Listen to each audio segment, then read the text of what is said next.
Salut și bine ați venit pe canalul Phone Guide. În acest clip vreau să vă arăt cum puteți să schimbați și să customizați fețele de ceas pe Samsung Galaxy Watch 8.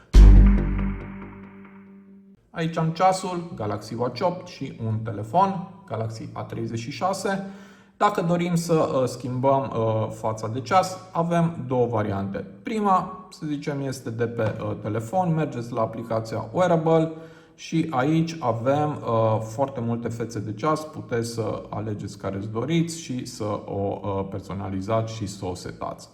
Bun, dacă nu doriți de pe telefon, putem să o facem foarte simplu și de pe ceas.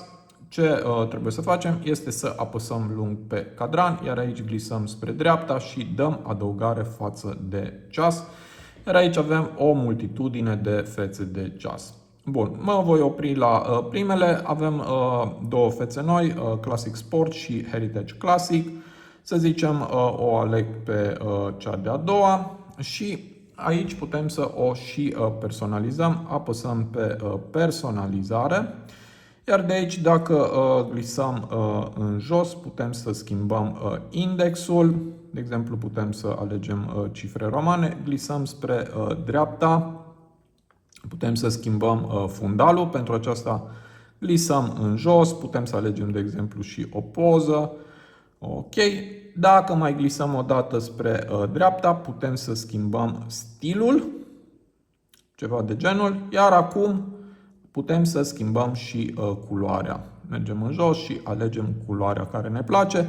Și dacă mai glisăm o dată spre dreapta, avem aici mod cu lumină slabă. Acum este pus pe automat. Poate fi pus pe pornit sau pe oprit. Îl voi lăsa pe pornit, de exemplu. Și acum apăs o dată pe butonul back. Mai apăs o dată pe butonul back. Și aceasta este noua mea față de ceas.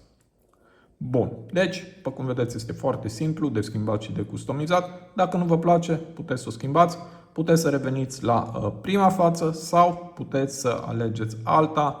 Avem o multitudine de fețe de ceas. Doar vă opriți la cea care vă place, apăsați pe ea, mai apăsați o dată. Bineînțeles, puteți să o customizați dacă doriți și asta este tot.